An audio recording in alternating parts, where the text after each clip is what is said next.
is he going to be dealt? We'll talk about that. Talk about the draft. How is things looking for the 49ers? But, of course, first we're brought to you by Pig and a Pickle, the best barbecue in all of Northern California. Check them out. They're in Emeryville. They're in Corte Madera. They're open 7 days a week from 11 a.m. till 8 p.m. or until they run out. Pig and a Pickle. Go say hi to Damon and Mary. Get some brisket chili.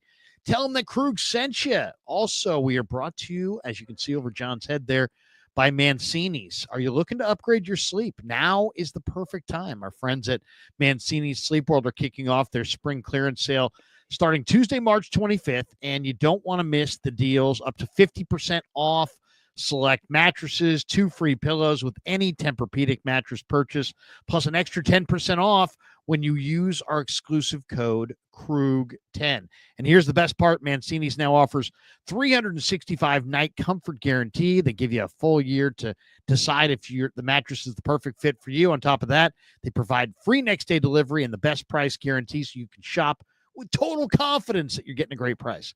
The spring clearance sale runs from March 25th through April the 28th, so do not wait. Click the link in the description below to shop now and experience better sleep with Mancini Sleep World. Once again, click in the description and make sure you use that code KRUEG10 to get the discount. Once again, you got to type in the code KRUEG10 to get that discount, 10% off, so you'll definitely want to do that. Thanks to Mancini's for being a proud sponsor of the Krug Show.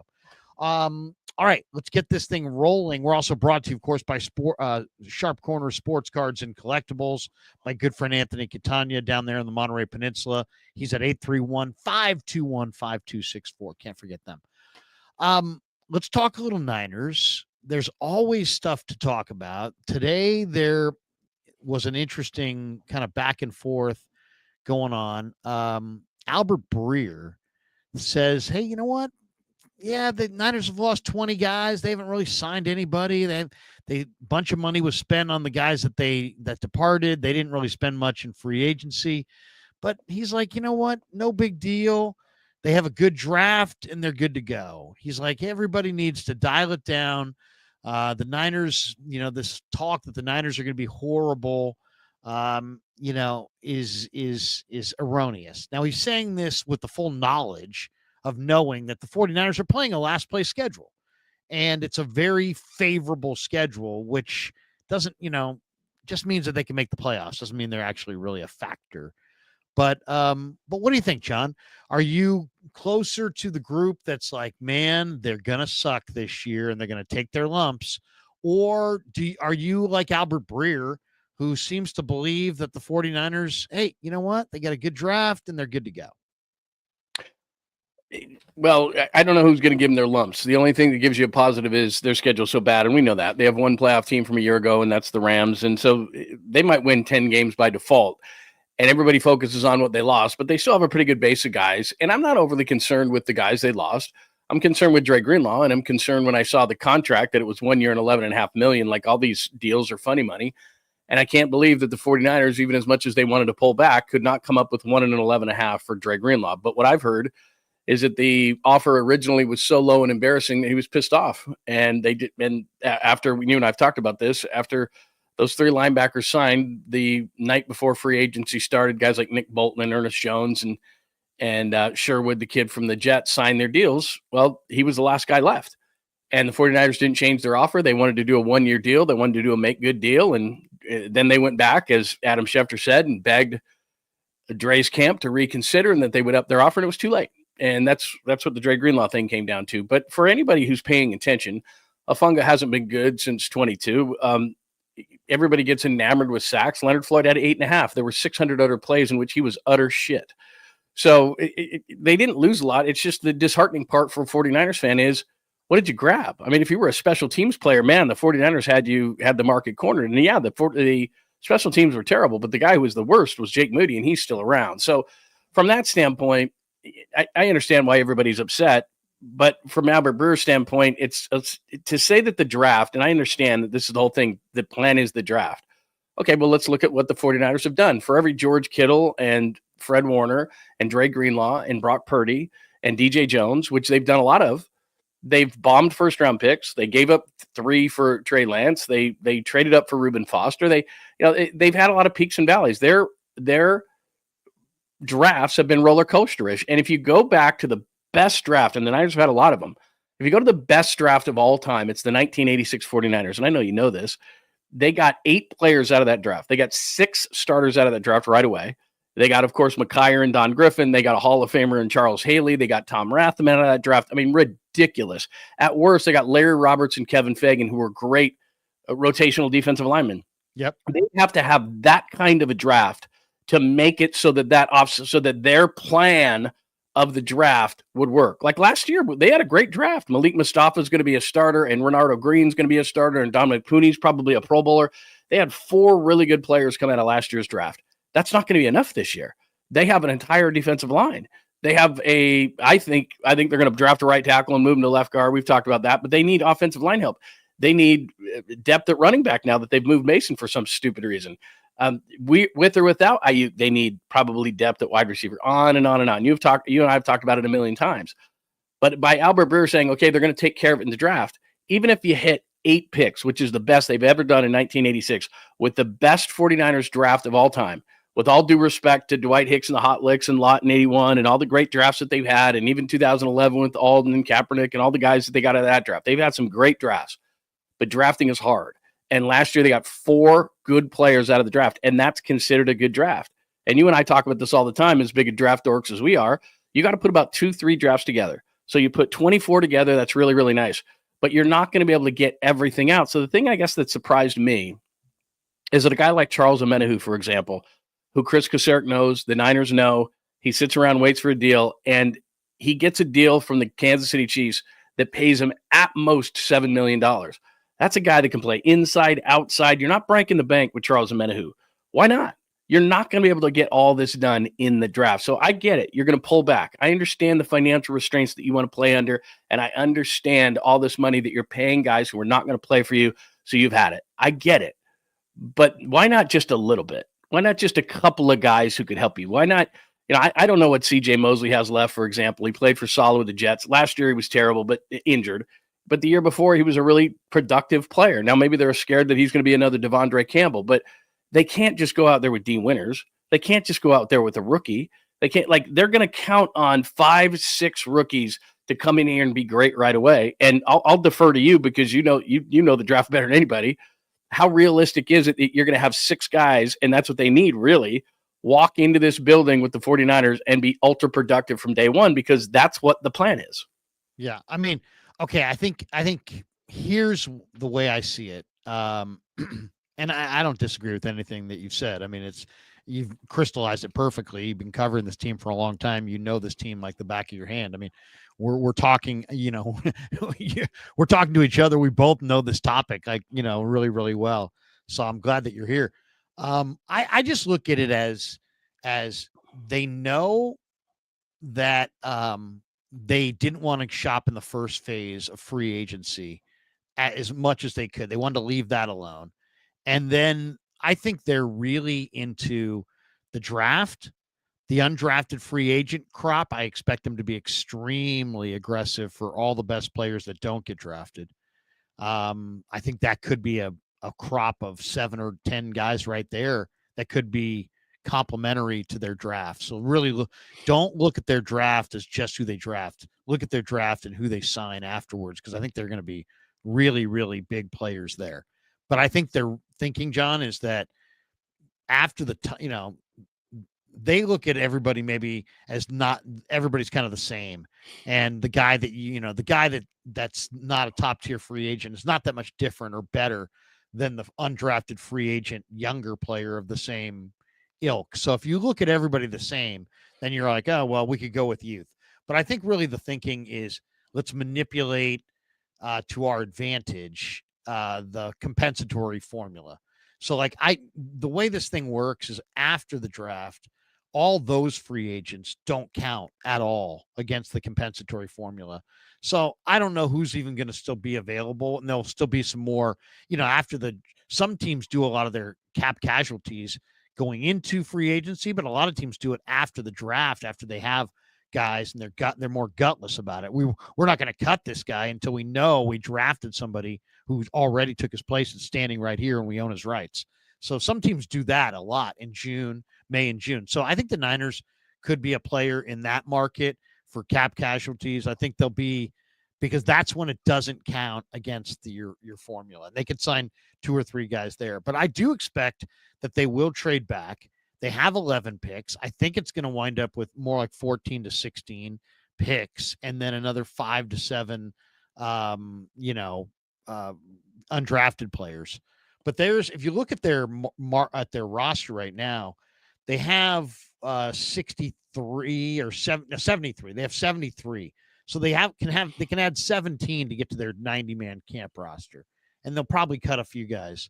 So you're looking at 20 guys, maybe 15 rookies, and maybe 5 free agents that you sign.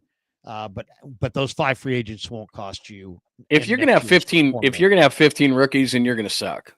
I mean, that's just what's going to happen. You can't have 15 rookies because thing is draft choices. I get it, but I'm just saying that a couple of those picks. I mean, like one of the things that I anticipate, I think the Niners are going to trade a day 3 pick to Philly and get Bryce Huff, because I think Saleh had Bryce Huff. It makes a lot of sense. He was terrible in Philly. He was great with the Jets. He's not old. I could see Saleh saying, you know what, give me Bryce Huff opposite Bosa, and give them a 6th round pick or 7th round pick or whatever. Yeah, and I think that's smart. I don't mind that. And I, like I said, I completely understand what they did. And people are confusing, or at least they did at the beginning of this process, and they understand now. But they were confusing quality with quantity, and they lost quantity. The only guy that I'm overly concerned about, because I don't think that they had a replacement on the roster or anything close, is Dre Greenlaw.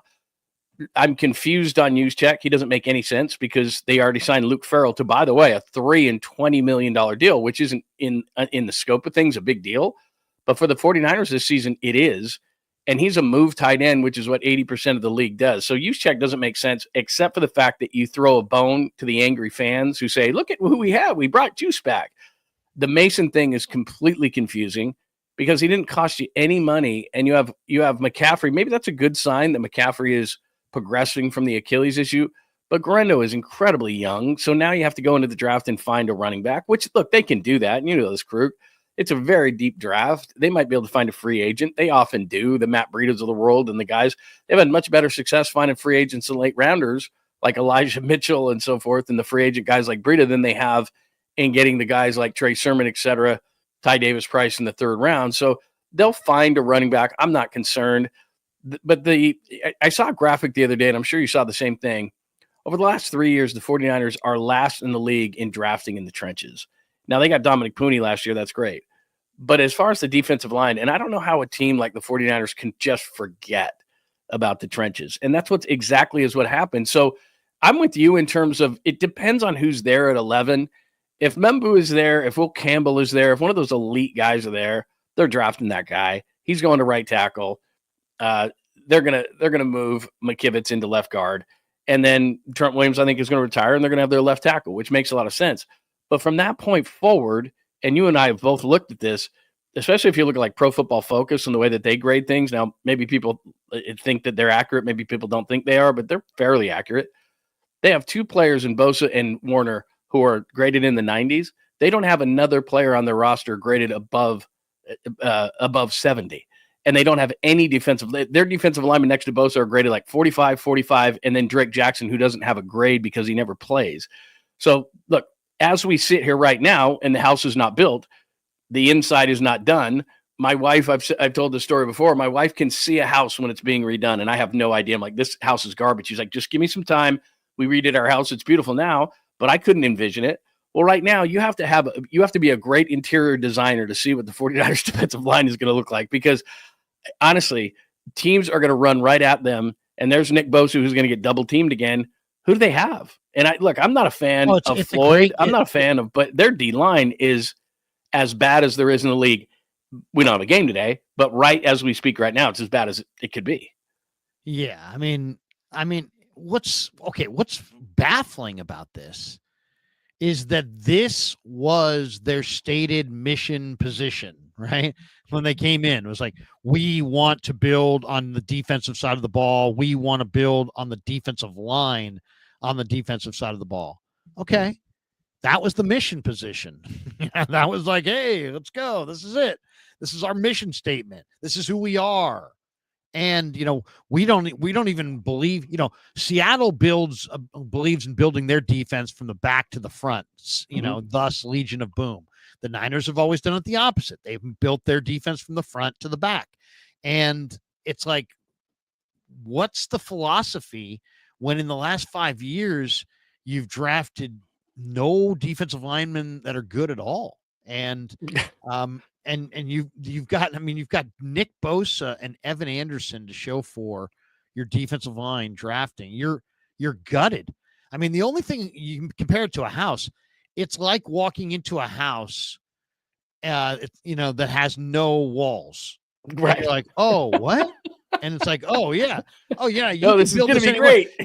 This could be a 4-bedroom. This could be a 6-bedroom. This could be a 2-bedroom. This could be a studio. This could be anything you want it to be. There are no walls here. You have to provide all the structure. And that's how I feel about their defensive line. I'll say this. I've looked at this thing a bunch. I think they need like 5 combined edge rushers or interior rushers. You need 5, maybe 6. And they need a lot. They don't have anybody anymore. They have Evan Anderson and Bosa and Kevin Givens. And then after that, it's like Kalia Davis. They don't have a whole lot. Well, and those guys, are, other than Bosa, they're just not proven. And to go back to the good old days where they had 2 sets of guys, they just rotated them in and out. They had an A team and a B team, and Bosa didn't leave the field a whole lot. But to get it to this point is almost embarrassing. Now, I'm stuck between 2 things because I respect what they've done. I know what they've done. And it's not like the Giants, for example. The Giants don't deserve the benefit of the doubt with anybody. The Warriors do. Joe Lacob does. He just picked up Jimmy Butler again. So the benefit of the doubt goes to the Warriors. The benefit of the doubt doesn't go to the Giants. And the benefit of the doubt should go to the 49ers. But the offseason has been so baffling. And like I said, I don't care about who they lost. It was quantity, not quality. They lost Dre Greenlaw. That's a concern to me. But bringing in the guys they brought in, it was a bunch of special teams guys. It's a bunch of what-if guys. But the defensive line, as we saw in the Super Bowl, the offensive and defensive line, the trenches, is where the game is won. That's why in the offseason, all these teams have gone, what the hell were we thinking in 2024? Was everybody on crack when we gave all these wide receivers money, when all these receivers come into the league every year? Receivers don't have leverage. What are we doing? So I know Jamar Chase and some guys got paid. Those are the elite of the elite. But teams went, you know what? Philadelphia kicked the Chiefs' ass by crushing them in the trenches. That's what we have to do. And the 49ers have to do it on both sides of the ball. Now, look, Pooney, great. You and I have talked about this a million times. Center, left guard, replacement for Trent Williams. They have a lot of work to do in the trenches. And for some reason, the NFL for a couple of years and the 49ers for about the last 3 have forgotten that that's where the game is won. Well, I mean, and there's different. I mean, this offensive line, the backup offensive linemen don't play. So the one thing is you don't want to draft 3 or 4 offensive linemen in one draft and have them not play, just sitting there as insurance policies. It's like you have to play in the present. Yeah. So, but backup defensive linemen do play. So yeah, you got to rotate. I think you got to load up on your defensive line and hand pick an offensive lineman or 2 that you love. That's all. You don't draft offensive linemen in mash. You already have a bunch of offensive linemen, the Nugents and Zakells, and you've got some backup offensive linemen, Ben Barch. But you know what you need is like 1 or 2 offensive linemen. And there's some great tackles that are really reasonable that you don't have to get in the first round. So that's the route I would go. I would go defensive line up front.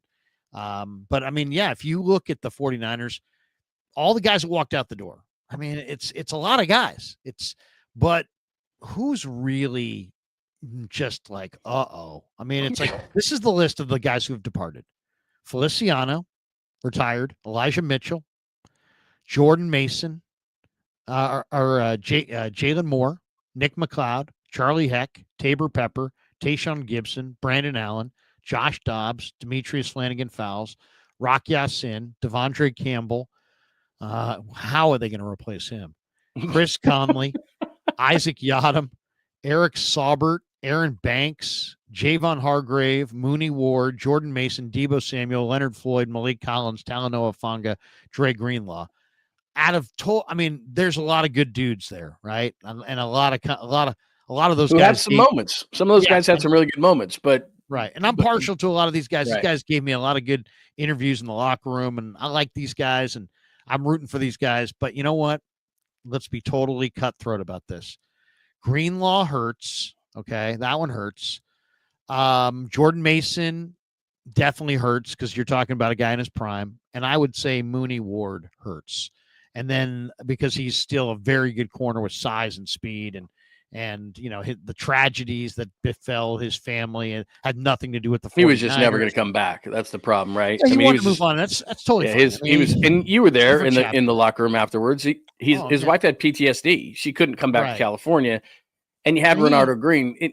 The only thing of that list that you said was there's no replacement for Greenlaw. I just don't buy any of the guys that they have. I think they need to get a veteran because the pass game, it is so difficult for rookies to come in here and defend against the pass, not going forward, going backwards.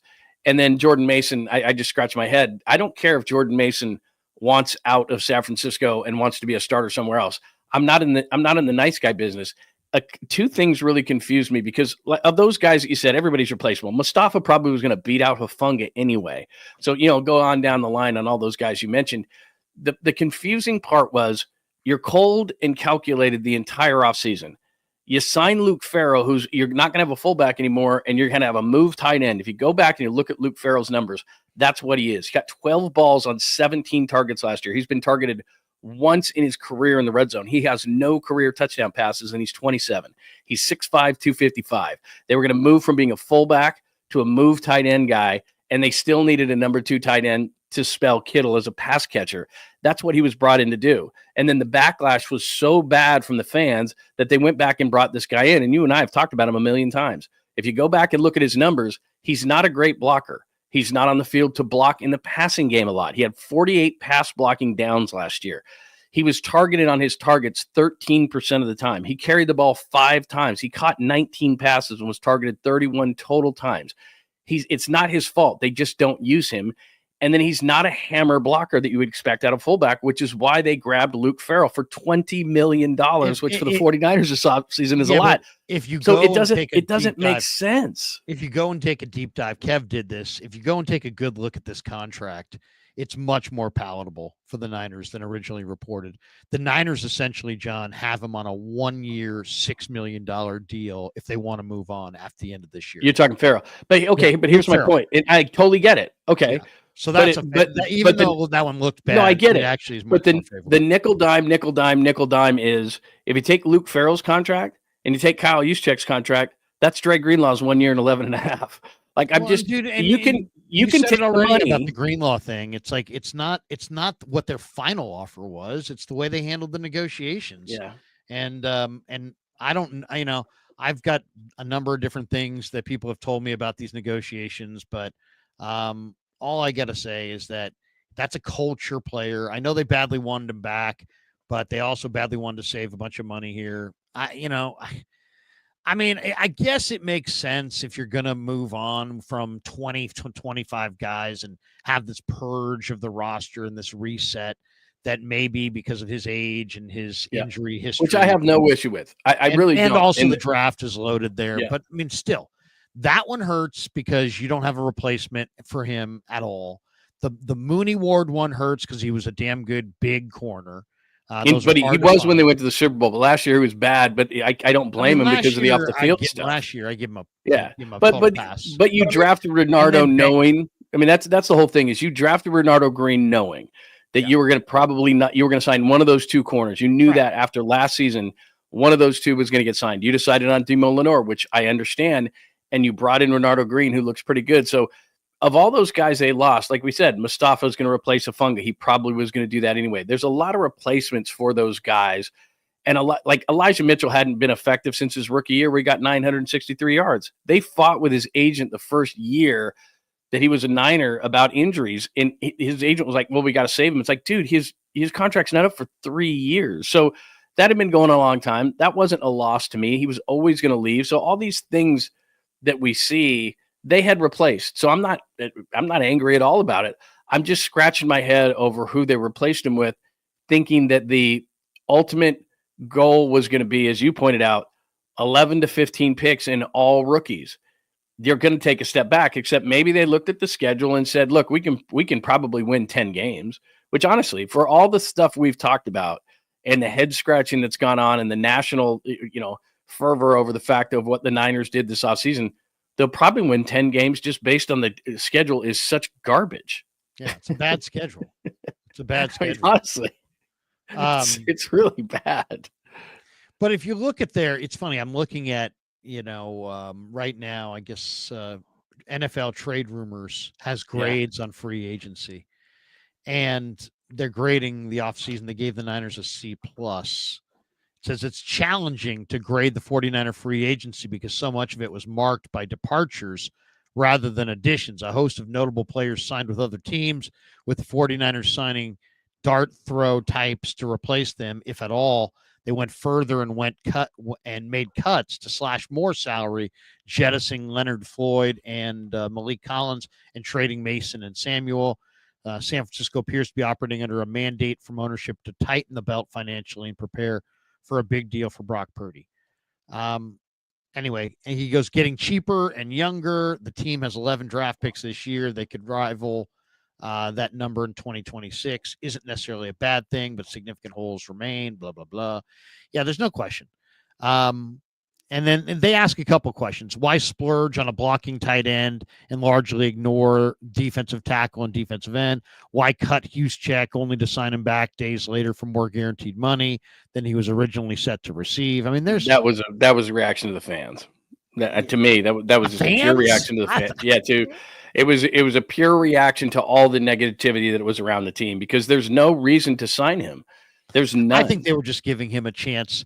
They didn't want to sign him. They gave him a chance to go. I'm sure his agent maintained to the Niners, hey, my guy is, if you let him go, has a burgeoning market.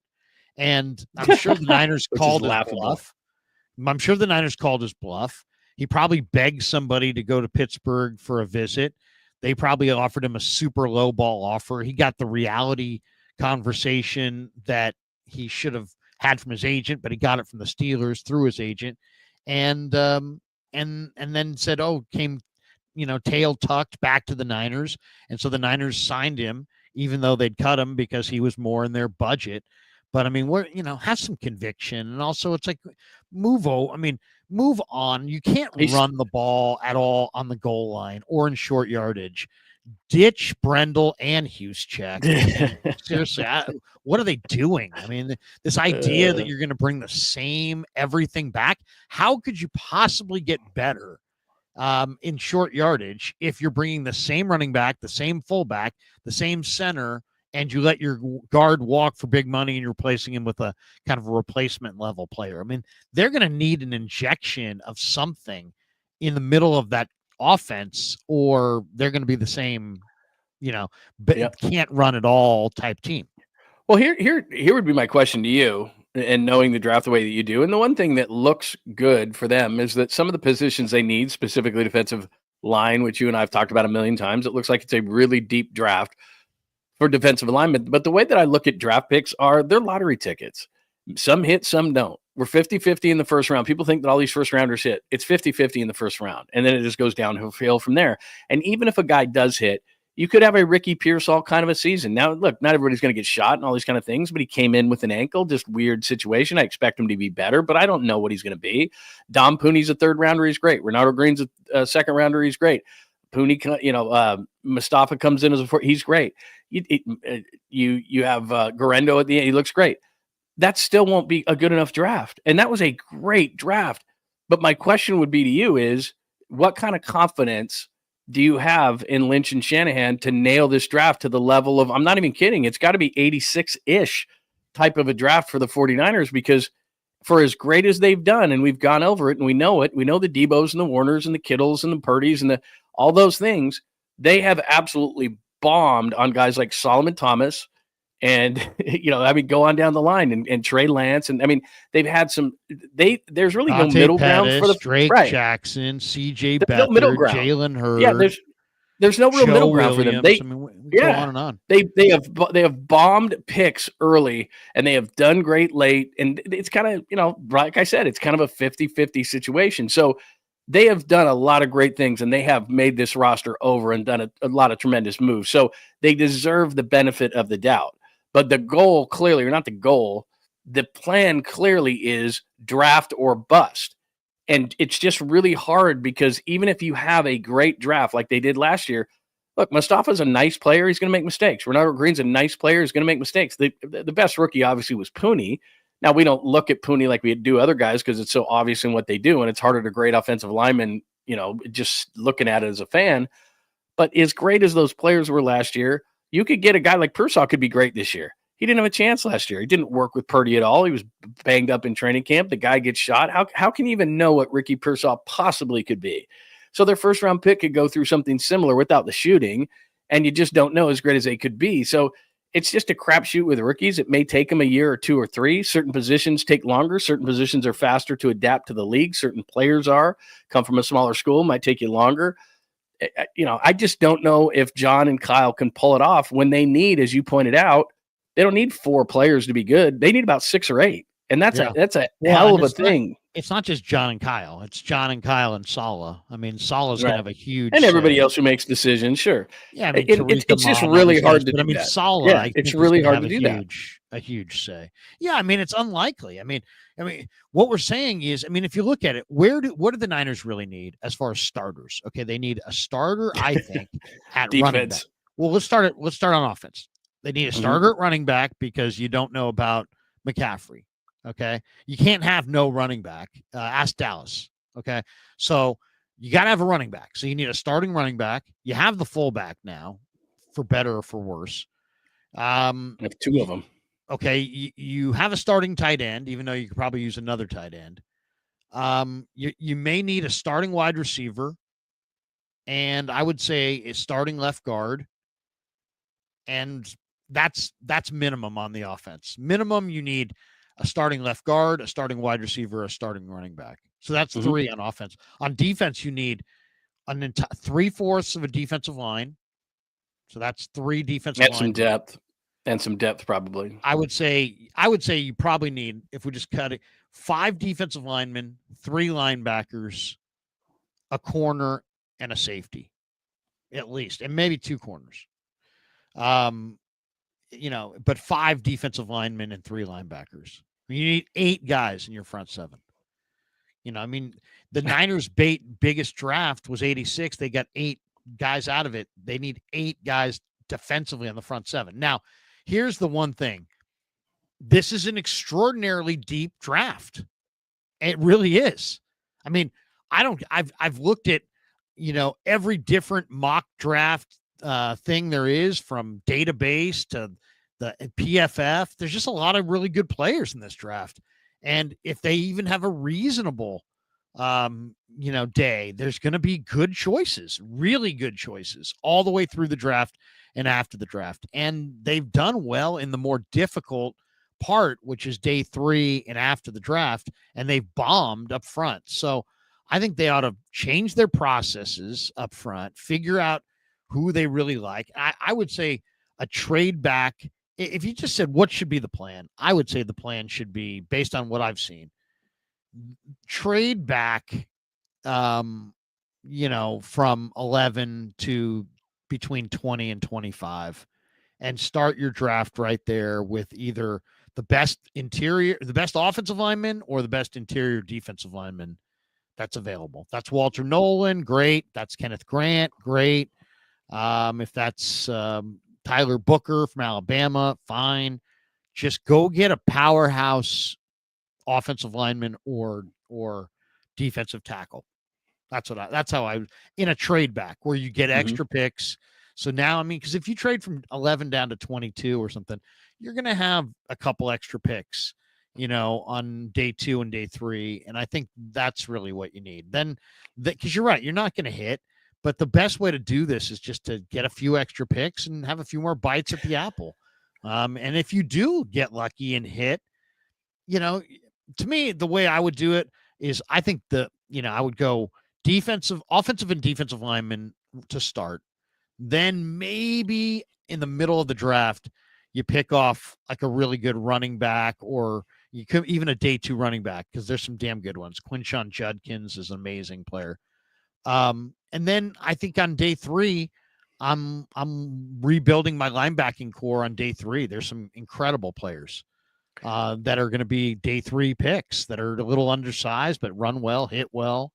So it's a great day 3 linebacker draft. Yeah, the fun of the draft is you just don't know when those runs are going to start, like you said. So the defensive line, it's incredibly deep. I think if they're at 11 and one of those 2 offensive linemen slips, I think they have no choice but to take one, but then because of the depth of the defensive line, to get a bunch of those defensive linemen. But what starts to happen is all of a sudden people start to panic. If there's a run on a certain position, teams will panic and they'll get up and they'll draft those guys. So yeah, that's the fun of the draft is you don't know how teams value certain things. It is a deep defensive line draft, especially in the interior. So that's good for the 49ers. But like I said, I'll use Jerry Rice as the perfect example. Jerry Rice is a rookie, was dropping balls over the place. He's the greatest receiver of all time. It takes a minute. Defensive lineman, it takes a minute. There's a lot of technique involved in what you're doing. Not everybody's Nick Bosa when they come in and they know how to deal with these defensive linemen. Corner is another position. It takes you a minute. Like I give Renardo Green a ton of credit because it ain't easy.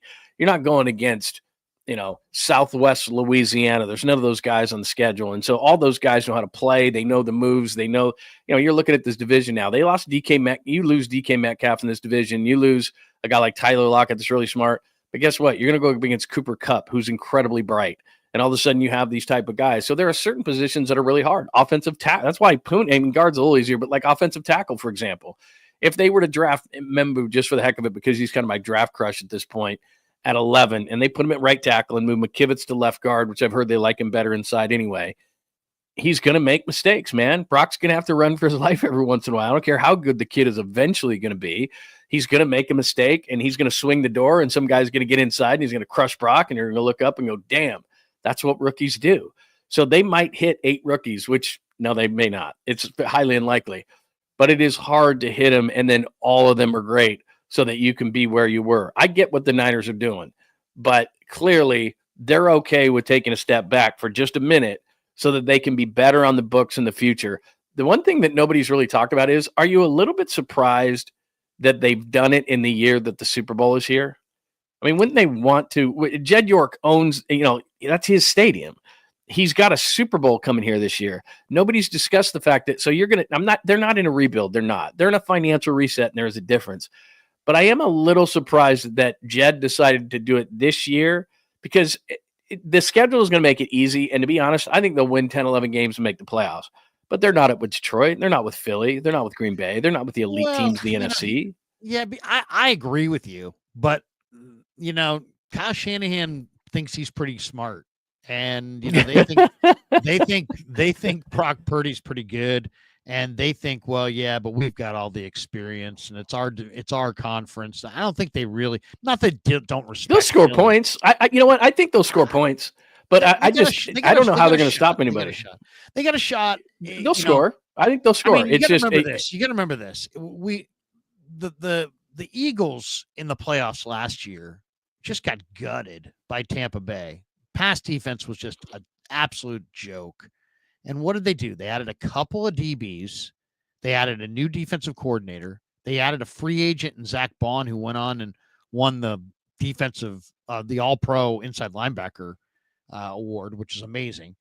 And they rode that to the number 1 defense, and they rode it to a Super Bowl. Now, they have greater depth of talent, I think, on both lines and better talent. But the Niners do have a core of 10 pretty good young players and 7 pretty good veterans. I'm just saying, I think the 49ers, it's unlikely that the 49ers can have the kind of draft, but it's not impossible because, it just looks bad right now. But I mean, every mock draft that I've done, if you want to go 5 defensive linemen in the first 6, you can get 5 pretty damn good defensive linemen. I don't know. We'll see. You're right. They're rookies, and sometimes there's a transition. They're going to have good fortune for sure, but I'll give them a puncher's chance because, I mean, if you do wind up in a super deep draft with 14 or 15 picks, you could reshape your entire franchise with those picks. So it's they're going to have to hit. They're going to have to make big picks. One of the hot names that's been tied to the Niners in the last week is the Texas corner, Jahdae Barron.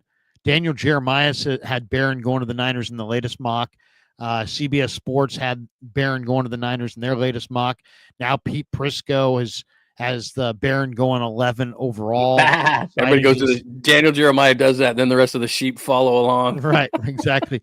Daniel Jeremiah said that, did he? Prisco says the Niners lost a safety and a corner in free agency, so I have them opting to take a player who can play either spot, even the nickel if needed. Barron can do a lot of things. Here's my thought on this. I really believe that more than they need of this, they need of that. Okay. If you back away from these drafts and you'll say, oh my God, that, the 2017 49er draft was a freaking tire fire. They took Solomon Thomas and Reuben Foster and passed on Patrick Mahomes, and what in the hell? And then somebody will look at that and be like, yeah, but they got George Kittle. Mm-hmm. People be like, oh yeah. Yeah, actually they got George Kittle. So that kind of makes it all better. Because when you get a great player, that kind of washes away the mistakes more so than just filling a need. And the one thing I'll say is, and I went through this mock exercise with somebody a few weeks ago, and we're just going through, go for great players. Well, get this. This guy Barron is a great player. I mean, somebody compared him to Brian Branch, and I see a lot of Branch in him, man. He's violent. He's a great corner. He's totally dominating. You can play him on the boundary. You can play him in the slot. He's a big-time hitter. He turns the ball over. To me, more than anything, it's like, I don't care what you do, but you have to get a great player. It doesn't matter. As long as you get great players, it doesn't matter if they're not quite your number one need. That will not matter. What really matters is draft the great players that are available to you. And you can always go find somebody at a different position down the road. So even though I know they're looking for a defensive tackle and an offensive tackle and a linebacker, but you got to have great corners too. And they have Demo and Renardo, but the third corner would be Trey Brown right now. And that's another head scratcher. He couldn't stay healthy in Seattle. He's tiny. He couldn't. Yeah. Look, when he played, he wasn't bad, but he didn't play enough and he was hurt. That was a real head scratcher. I'm with you. What's funny is that teams always say they don't draft from a need, but they do draft for need. Tennessee's going to take Cam Ward, who threw the ball amazingly well against Air today, by the way, which is just, I don't know why teams, it just drives you absolutely crazy after Zach Wilson and Trey Lance and Justin, all these guys, they're playing against no defense. You and I could go out there and probably make some pretty good throws against no defense whatsoever. But Cam Ward looked that way, and it looks like Tennessee's going to take him number one. He's not the best player in the draft, but quarterbacks get pushed up. But teams say this all the time. We're not going to draft for need. We're not going to draft for need. We're not going to draft for need. And then the 49ers take Javon Kinlaw instead of Tristan Wirfs. That's just what teams do. They panic, they get on the clock, and they elevate players above other players because they panic over a need.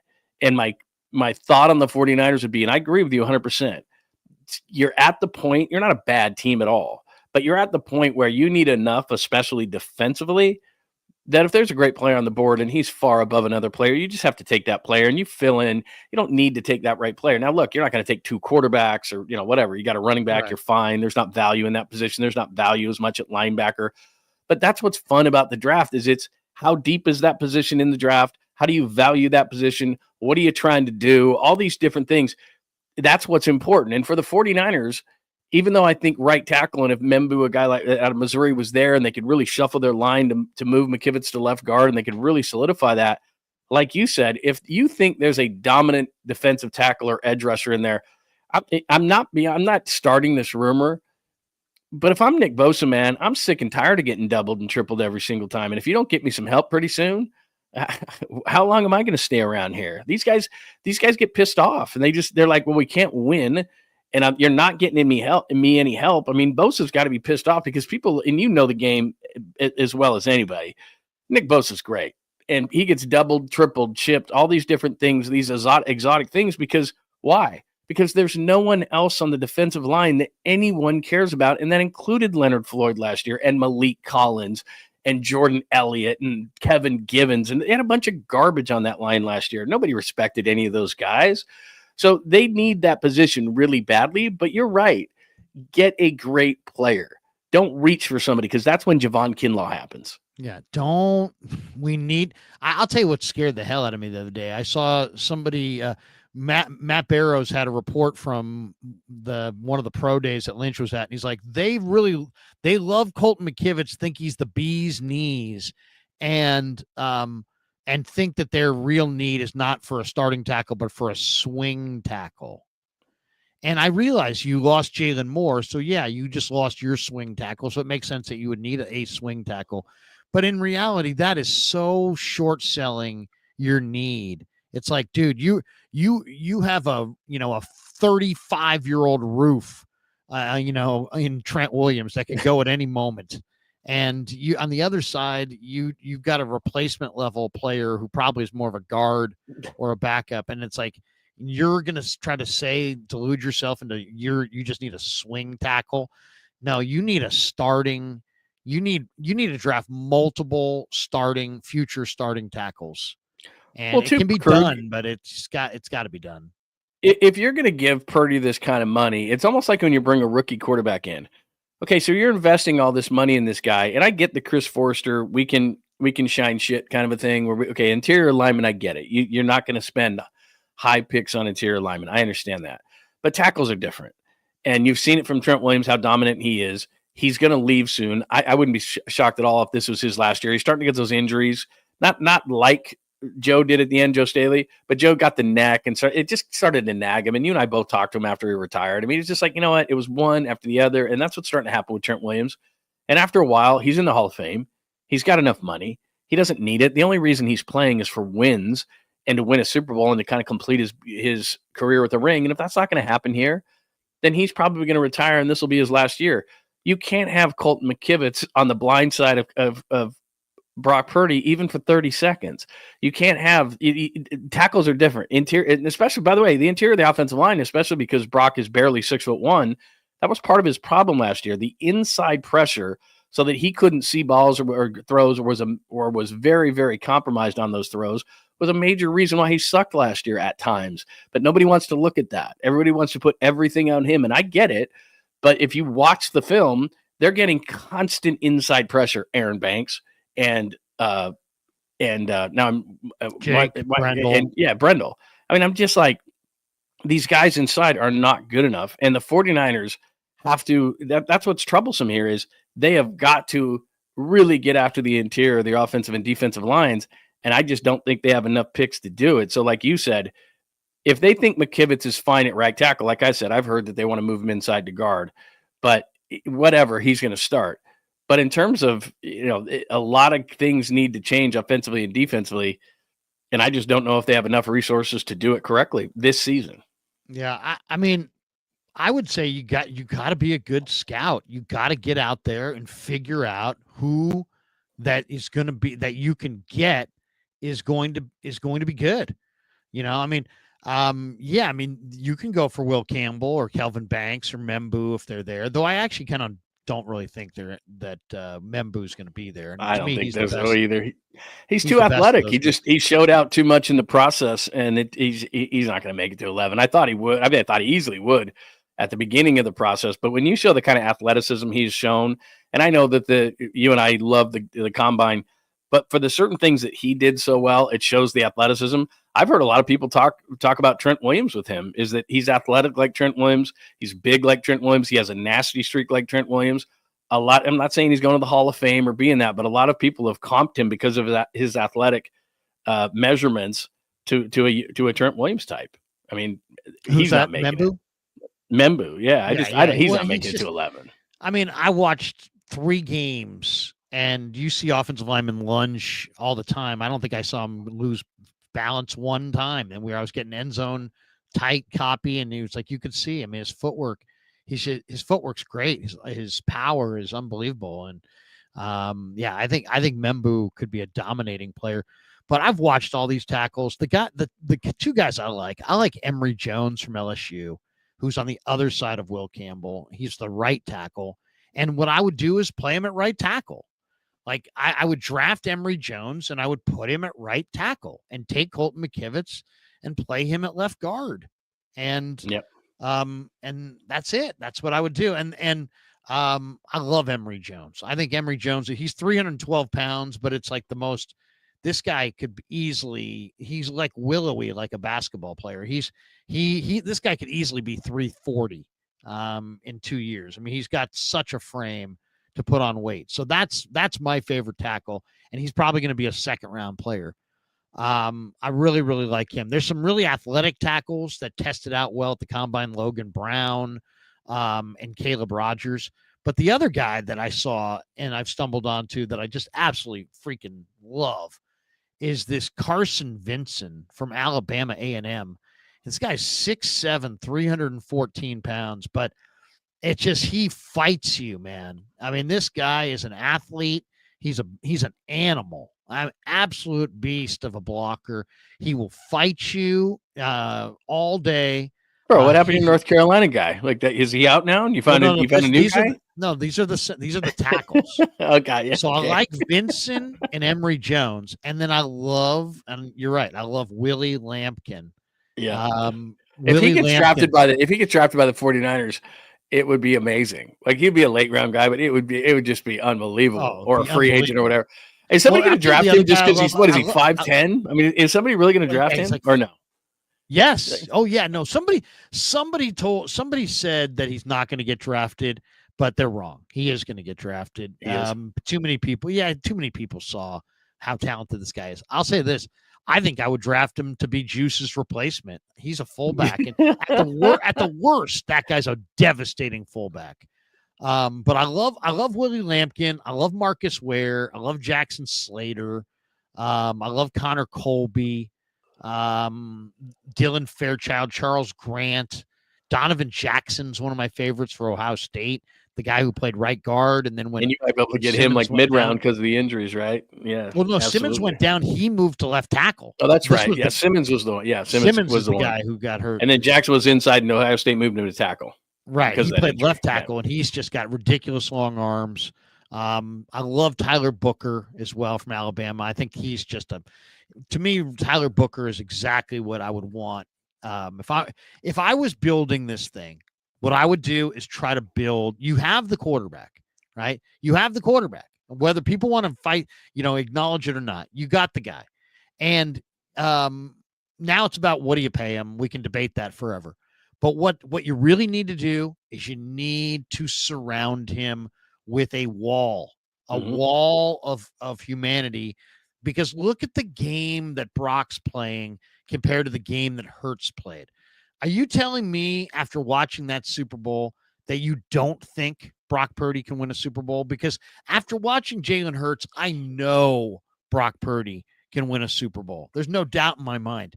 But Jalen Hurts played behind the biggest, most dominant offensive line the league has ever seen. And Brock Purdy's playing behind a Swiss cheese line full of guys on handshake deals making nothing. It's time to invest. And Tyler Booker is a road grader. Now, he doesn't test out perfectly and grade out perfectly, but this guy is a devastating blocker at the point of attack. My buddy Willie Lampkin is a devastating potential center, and Emory Jones and Carson Vincent are gigantic, devastating tackles who could really, really be dominating. You could rebuild your offensive line right there and not invest any first-round picks. Booker would cost you for probably a late first, but for the most part, the guys I'm talking about are down the later guys. So I do think I would go with the one debate I'm having is, should the Niners consider Jalen Walker? Because all the mocks have him right there for the 49ers. And he's just such a dominating athlete. He's the son of a coach. He's got unbelievable speed and explosiveness. Jalen Walker, I know he's a defensive end at Georgia, and some people think he's not, instinctive enough as a linebacker. To me, he's a Patrick Willis body type, and I think he's going to be a phenomenal linebacker, Pro Bowler, smart, tough, fast. I think he's awesome. So, I mean, how do you feel about Jalen Walker? Yeah, I think he's great. I don't know, and this goes back to drafting a great player. I don't know if they have to look at a position or if they can do something like that. Like you said, kind of a tweener type of a player, and I like him. You know, he's going to be your linebacker type. Maybe get after the passer a little bit, all that kind of stuff, play some off ball, all those kind of things. But the thing is that when I look at the lines, I'm just thinking, and you can't look, you're not going to take 11 picks, and they're going to move around. I don't know if they're going to have more or less, whatever. Know this about the 49ers, they're going to move around. So whether it's their guys there at 11, they stay, whatever the case may be, they're going to move up and down the board and get the guys they want. But while out of one side of my mouth, I'm saying, okay, you can't just draft for positional need, but you'd be silly if you didn't target the defensive line and the offensive line. You've got to target. This has to be a major trenches draft. So is that a luxury item that you're talking about, or is that somebody who, okay, he can rush, he can play linebacker, he's a versatile enough player to where, okay, that fills a major need on this team. He's your version of Zach Bond. You know, the Eagles added a bunch, but they added Zach Bond, and he was a dominating linebacker, and he had a dominating year. I think this kid's a dominating talent. I think he's explosive. I mean, nobody closes the space quite like Jalen Walker. But he's also, you know, you're right. They need defensive tackles and offensive linemen. And, you know, it's like, where's linebacker in the mix? But you just lost Greenlaw, and you made a huge effort to re-sign him, or at least you made a huge stink about not re-signing him. You need his replacement now. And I love Eugene Asante on day 3 if he gets there, but Jalen Walker is pretty damn special. Let me ask you a couple last ones here before we're about ready to wrap this up.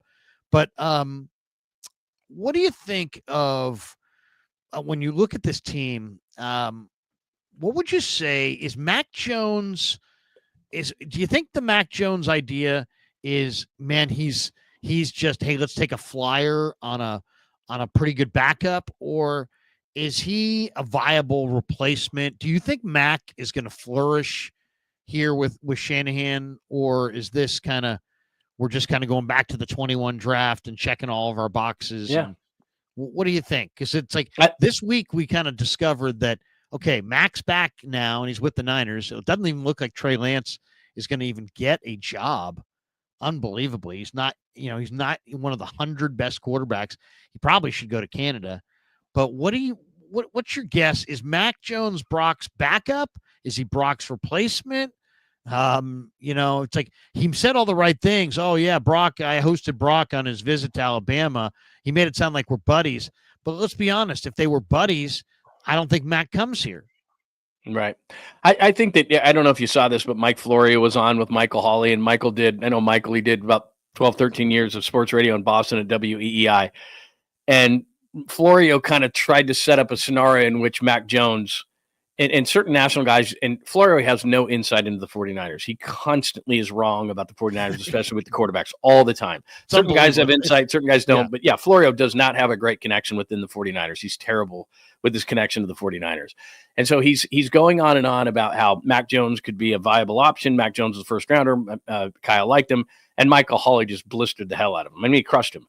And what he essentially said was, if you talk to, and this is going to happen, if you talk to Mac Jones, he said he can talk the game as well as anybody, and everybody's really impressed. And he goes out on the field and he absolutely stinks and makes some of the worst decisions you could possibly make. And you know that. As a senior, I went back and watched this because I have no life, but as a senior, he went 41 touchdowns, 4 interceptions, and Alabama had some of the best skill position players in the history of the college football. Then he came in and played a decent year, but it was very pulled back. The offense was very pulled back with the Patriots. They didn't do much. And then he got into it with the Pro Bowl. Right. And he didn't do bad. It was 23 touchdowns, 12 interceptions off the top of my head. And he was competent. Then they tried to open up the offense a little bit more, and he just couldn't handle it. Then he got in Belichick's doghouse, and you're not going to win a fight with Belichick.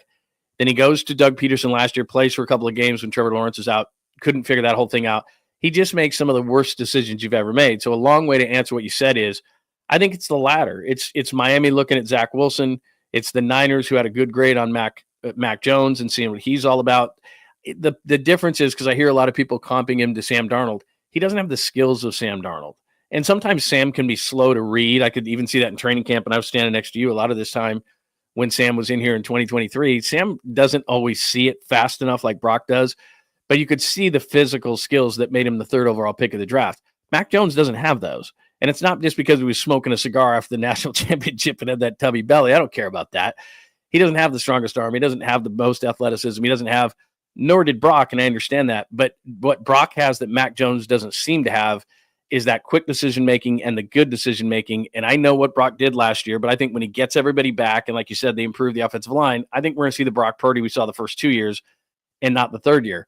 Mac Jones doesn't really possess that because at Alabama, he never had to. And remember, he only started the one season in Alabama. It wasn't like Mac Jones was playing for years and years and years. You had Bryce Young there and all these guys. So, look, he had a great senior year. Lots of people liked him because he can talk the game so well.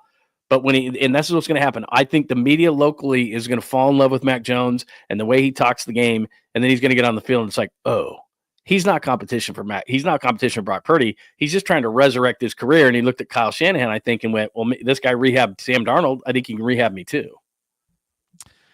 I understand why Mac wants to be here. But it is interesting. It does look like they're playing a leverage game with Brock Purdy by having a quarterback there. I will say this though. They'll laugh. They'll just, that's like, remember when the Rams said that, hey, somebody tell Matthew Stafford, Diana Rossini reported this. Someone tell Matthew Stafford that we're cool having Jimmy Garoppolo as a quarterback. I mean, they can't probably laugh so hard at that. It's the same thing with Mac Jones. He's not leverage. And if they wanted to use leverage, you know what the Niners could have done? Sign Sam Darnold. Sam Darnold got 1-35 in Seattle. He didn't get 3-110. He got 1-35. So if you wanted to play the leverage game and they weren't going to pay Brock Purdy money, like everybody acts like they're not. No. I'm saying one. I'm saying if Jed was so pissed off that he didn't want to give Brock Purdy what's going to be $60 million or more because of the way the cap went up. If you look at the position in the last 10 years, the quarterback position has gone up 144% in AAV. From Andrew Luck 10 years ago at $24.6 million to Dak Prescott at $60. That's an average of 14% a year. And the salary cap went up 9% this year and has gone up $50 million in the next 2 years. He's not getting the $55 million that Jordan Love and Trevor Lawrence got. He's going to get probably 10 to 12% on top of that. He's going to probably be right around $60 million and people are going to freak out. But AAV doesn't matter, Krug, and you know that better than anybody. AAV is just, it's like Brandon Ayuk 4-120. It's 3-76. Sam Darnold is not 3-110. He's 1-35. Like Dre Greenlaw's not 3-35. He's 1-11.5. So whatever the agent wants to say about AAV for Brock, fine. He made 60.1 and he topped Dak. But what's the guarantee? And right now, like Trevor Lawrence got 142 million guaranteed. Brock will probably get 145 to 150. That's what he's getting paid. Yep. Like all the other stuff is for fluff. Yeah, I mean, no question. But at this point, it's like I don't have a problem with paying the quarterback. It's just a matter of, if I was his agent, there's no way I would let him play this year for $5 million. No, he's not. He's not going to. No chance. There's no way. And not only that, the biggest problem, Krug. The biggest problem, Krug, is look, last year with Ayuk, if he's out, he's out. It stinks. And the way the season happened, you don't want Trent Williams to be out, but I guess you could get by. This deal has got to get done, and it's got to get done now so that they can get on the field with a Ricky Pearsall and he can work with these guys so he can be the leader of the team, so he can lead them through OTAs. A quarterback deal has to get done. So I don't have any insight into this deal. It's really simple on the parameters to me.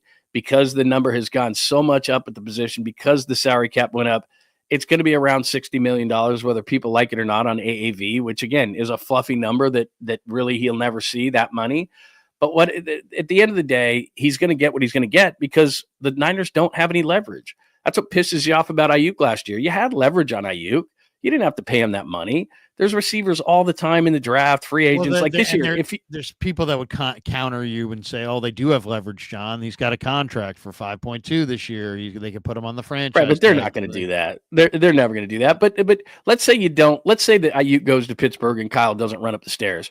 Then you sign Devontae Adams in this offseason. Then you sign Cooper Kupp in this offseason. Then you draft a wide receiver or two. Like you could build wide receivers. Seattle lost Lockett and DK Metcalf. And they're going to have Smith and Jigba. They're going to have Cooper Kupp, and they're probably going to draft a guy. And they lost their top two. Well, and Smith and Jigba was better this year. But for years, their top two wide receivers. You could build a receiver core. The Lockett, quarterback is different. Is favored to be coming to the Niners. The Yeah, Niners of all the teams out there, that I couldn't believe that they're favored to get. He's to too line small. up. He's too And he's small. older. He can't He's block. older. I mean, it's just, and it's, you can find other guys. Right. But the quarterbacks have leverage is my point, is that I didn't understand that whole negotiation, because then trade him to Pittsburgh if they want to pay him that kind of money, and you take the picks and you get better, and then you rebuild your receiver core, which is not great, but you can do it. But quarterbacks have the ultimate leverage, because at this point, Darnold's already in Seattle, a guy that you knew and you didn't want to leverage. You're not signing Aaron Rodgers, man. Him and Kyle would kill each other within the first 5 minutes. And if Kyle didn't kill him, Robert Saleh would. So he's not coming. So you don't have any leverage. You have no choice but to pay this guy at the end of the day. So it'll get done. But to me, it's when it gets done, right? Like, you got to get him in here. It's got to get done by the mini camp after the draft, when you start to, go through things. You got to have it done by then, minimum, I would say. But so the Niners, I mean, you just said it, and it's true. They've saved a bunch of cash, because now they're going to throw Purdy a bunch of cash. And there's a way that John Lynch, if he can trade Brandon Ayuk, can get $110 million back of Jed's money. The Niners are clearly trying to save cash, and so they can extend Purdy's deal. And Ayuk's got a $22.8 million option bonus due April 1st, which means the 49ers probably wouldn't mind trading Ayuk in the next few days. And there's been a lot of smoke on the internet about the Patriots, Browns, Chargers, and others, Panthers, who may have some interest. The Browns have been, according to different reports, have been pounding the 49ers in the past week or so, trying to find a deal that works for Ayuk. Looks like they want a wide receiver one for Shador. So I think what the Browns are trying to do is they're trying to wipe away the stain of Deshaun Watson. And they saw the way that the Texans did it was to go invest quickly in CJ Stroud, right? Mm-hmm. So now they're like, okay, we just need to do that. So I think that's where they're coming from. I think they're like, hey, we need to get Shador Sanders in here with the second pick and trade for an Ayuk, and wash away the stain of the stupid decision we made to give Deshaun Watson all that money. So I think that's Cleveland's plan. The question is, there's talk about the Niners holding out for a higher pick for Ayuk. They don't have any leverage on it. The talk was that the Niners, the Browns have offered a 4th round pick and a starting player. And that's what you're going to get for a guy who's broken down. What do they expect? The Niners are wanting a 3rd round pick.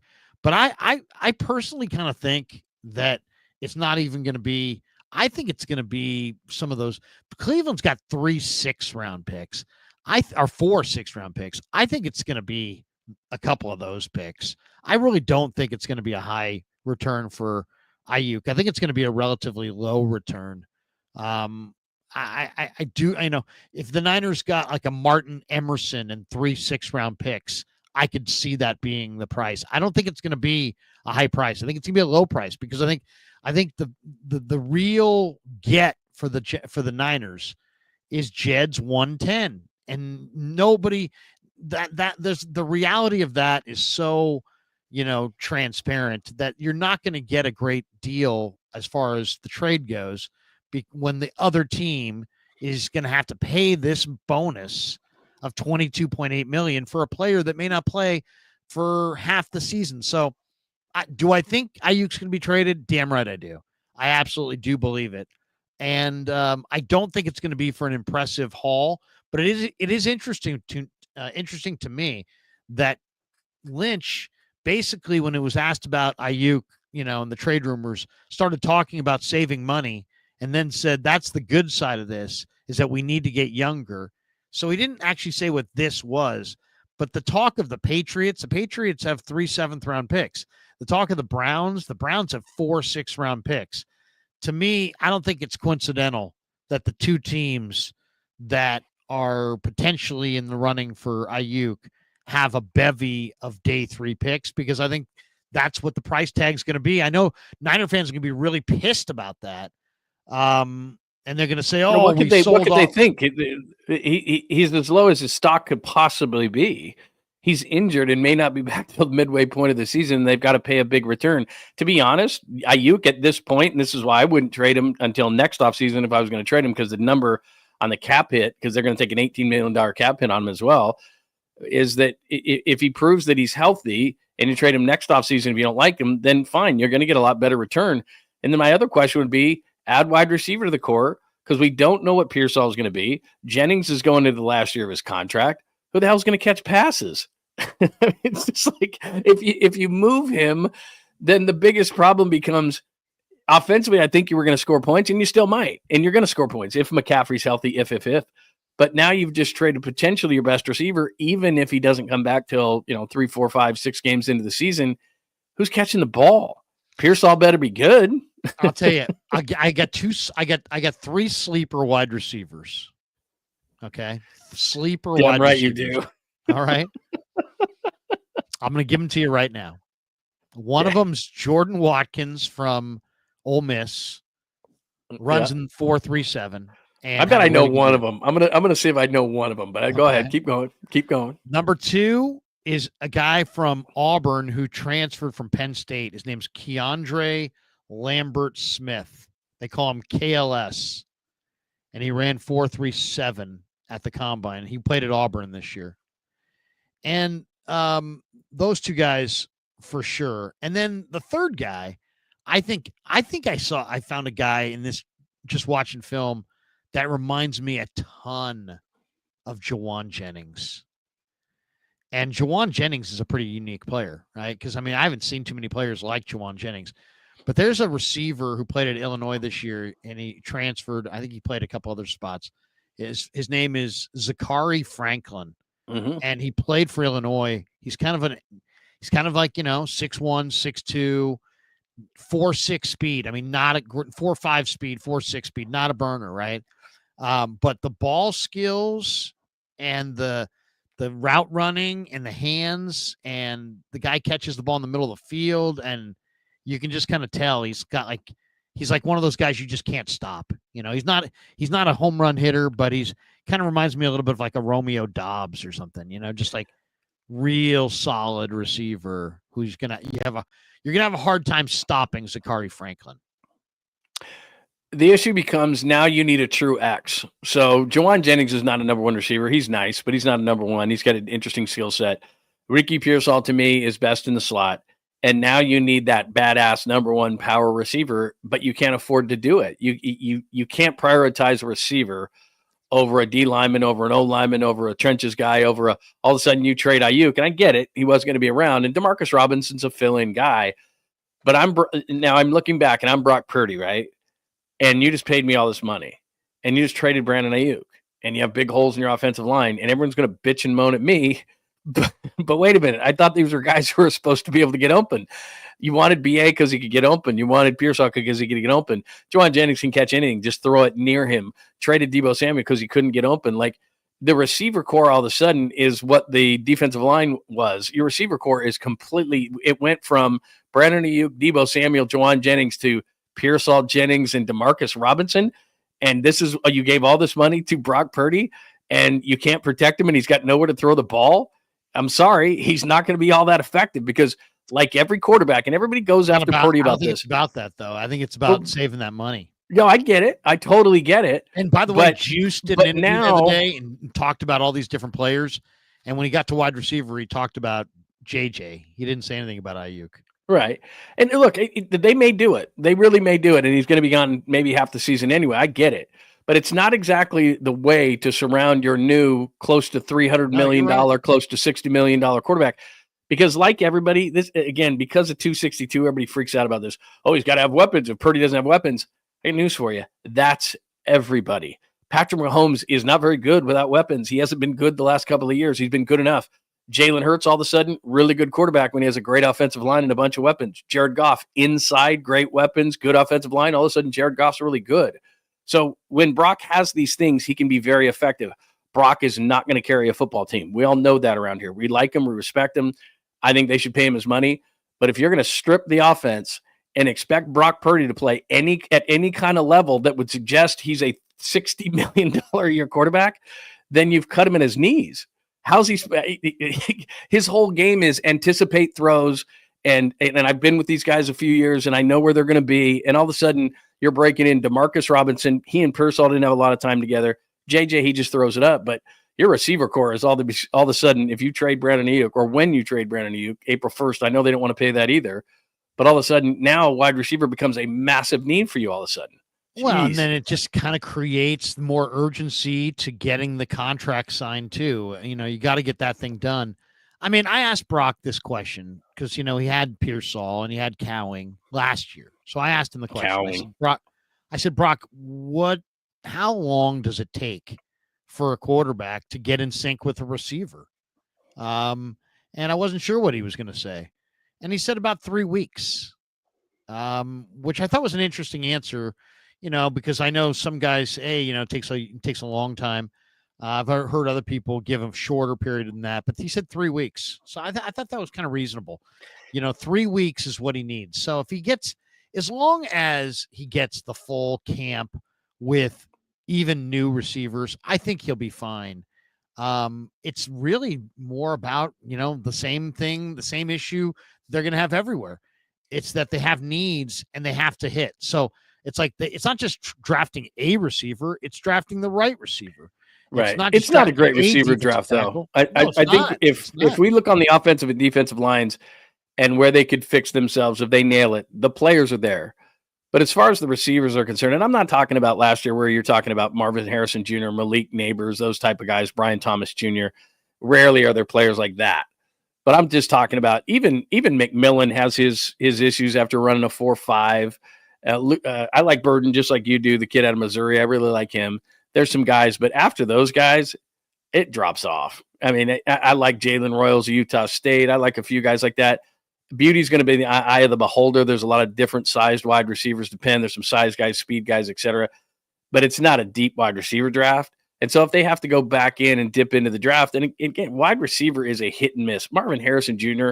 was one of the most mature and solid wide receiver prospects ever. It took him about 8 to 10 games to really figure it out. Malik Neighbors right out of the gate was great, but it takes a while for wide receivers sometimes. I expect Pearsall to be good, but I'll defer to you and your expertise when it comes to scouting. I mean, do you like Pearsall? Do you think he's going to step up next year? I do. I really do. I was not a believer. I don't know how much we've talked about it, but I was not a believer in Ricky, and I've become a major believer. Why? Because I just really believe that he's, football's really important to him. I mean, and he's going to put in the work. He had a traumatic rookie year for obvious reasons, but he finished incredibly strong, and I expect him to be really good. I think he's going to be the guy. He's going to be the kind of guy. I don't think he's ever going to be like Jerry Rice or anything. Don't get me wrong. Right. But I think he's going to be the kind of guy that you could tell, hey, you know what? Purdy's going to Pearsall here on 3rd and 6, and you still not going to be able to stop it because they're going to be so in sync, and the timing's going to be down, and it's just going to be a really hard to stop pairing Purdy to Pearsall in key situations. He's going to be an ideal continuity piece that keeps the offense on the field. I don't think he's going to be a big play guy. I don't think he's going to be a big run after the catch guy. He might have a couple plays like that, but I think he's more like, you got to have it on 3rd and 6. Who do you go to? You go to him. You go to him because he's going to sit in the soft spot and catch it. And Purdy's going to little stop routes and little nothing routes, flat, little rub routes and just little nothing picks, anything to create any space, little backyard football. I think him and Purdy are going to be in sync on that. So I like him. But as far as this draft goes, I mean, receiver is it's hard to find guys because there's so many of them don't. I mean, like in college, if you talk to some of these receivers, they'd be like, well, what was, how was, plays wired into you guys? They'd be like, oh, they held up a red card. Exactly. It's like, what? They held up a red card? Yeah. That told me that my route. And receivers just need to know, their route. It's just a simple. They're waiting for one number, and then it's about what the coaching that goes on during the week. But I mean, I will say this. I mean, I looked at all these receivers extensively, and And there's a couple really great ones, I think, in the kind of diamonds in the rough. Isaiah Bond, who started at Alabama and then transferred to Texas and then didn't have a great year this year. He is just such a speedster, such a great route runner. You mentioned the kid Royals from Utah State, but there's also Ty Felton from Maryland who runs in the 4.3s. There's Savion Williams from TCU, who's just very. That's one of the guys I thought you were going to bring up. He's big. Oh yeah, that's a big dude. He's just a beast, but he's not a great separator. He is a beast. But he's a Juwan. You're going to throw it up. I mean, he's got a little better speed than Juwan, but he's still in the 4.5s. But he'll throw. You can throw up to him. The Georgia kid, Arian Smith, is the fastest guy you're ever going to see, and he just can't catch at all. He's Danny Gray. Just the worst hands you're ever going to see. I mean, he just can't do it. Dante Thornton from Tennessee is big and fast. I mean, he's really big and really fast, but he needs lots and lots of work, even though I like him as a guy. But I told you I love that Keandre Lambert-Smith, the Penn State transfer to Auburn. Love him. And I love this kid, Zachary Franklin, who played at Illinois this year. He's 6'1", 190. I also kind of like this guy, Elijah Badger and Jordan Watkins.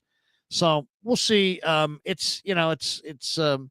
The other guy that's really special, and I just started watching him this week because somebody told me to watch the other Iowa State guy. And I started watching. Both those guys are good. Yeah, I mean, the big guy, Higgins, is the guy someone told me to watch. But I watched Jalen Knoll, and Jalen Knoll he's a 4.39 guy. He's a star. Yeah, he's fast. He's a star. I mean, yeah, he would be one. Outside, Jalen Knoll but then, star. Yeah, he's nice. But again, you're probably getting him in second, third round. I mean, that's a position that you're not going in. And, they might just do that. Like you said, they might just say, you know what, we're just going to eat it all this year. Because Ayuk's another hit on the dead cap space and all that kind of stuff. And maybe it just pisses off Jed that much that he has to stamp that, $22.8 million check on April 1st. And that may be the case. That may be his undoing. And that's the whole thing that kind of started this whole deal. And he's just pissed and let's move on and everything else. But when you move on from Ayuk, and that's great, then you got to find somebody to replace him. And you've got so many things to do already that it's like, damn, it's another one. It's another thing that you got to worry about. Because that receiver core all of a sudden goes DeMarcus Robinson, Juwan Jennings, Ricky Pearsall. Oh, I gotta show you something here. This is pretty funny. You've heard of Xavier Restrepo, the Miami receiver? Yeah. So he's a good little receiver, right? Well, he tanked the 40 at Miami's pro day today. He ran a 5. He ran a 5. That can't be right. And a 4.9 at the pro day. That's like an old lineman. Right. And we got the footage of it. Is that true? I'm gonna show it. We're gonna show it. And you can decide because you've seen these before. There's no way that Miami has a receiver running a 5. Well, and first of all, he's a great little receiver, right? Yeah. And he's totally tanking this for whatever reason. But look, tell me if you think this looks like less than 100%. Now we don't know how this guy runs. I've never heard of a receiver running that slow. I know. Like, what did Juwan run? A 4.72? I mean, that was slow. 4.951. I mean, that's like stopping. There's no way. That's like stopping to get a sandwich. I was just gonna say, dude, that's an offensive lineman run. Rich Eisen runs that. No, Eisen doesn't run that. Oh wait, let's see. Oh, it's on X. Hold on a second. I got to open it on X. Here it is. For the love of God, man. Oh, here it is. But why would he take Why would he take the run? Does he think he's going to be drafted by the Dolphins or something? He wants to stay home. That's not 100%. Look at this. That's wild, right? But you wouldn't do that because every tenth of a second is money out of your pocket. There's no way. There's no way. But he's not. There's no way he runs 5.1. No chance. He's a receiver. Chance. You wouldn't be in the league. They wouldn't even. I don't even know if you get a free agent deal if you run a 5 flat 40 as a receiver. Does that look like a guy trying his hardest? No, I don't think. Plus, so what did Mbu run? A 4.91? Right. I mean, 4.81, I think. Yeah, and the 4.91. The kid out of Nebraska, the defensive lineman Robinson, didn't he run like a 4.8? He ran like a 4.87. Yeah. So like that. I mean, come on, man. You can't. If you're a receiver, you can't be running a 5 flat, something like that. Well, I don't think he actually runs that, but something's wrong. There's something wrong there. Well, he's tanking. That's weird. He's tanking. Yeah. I don't know why he's tanking. That's weird. Someone said, Larry, you're going to play the video. Did I play it? Did you see it? I saw it. You saw it. Okay. Someone said, can't see it, Larry. Larry, we can't see the video. I never showed you guys the video. Here, let me do it again. Just so it's very short.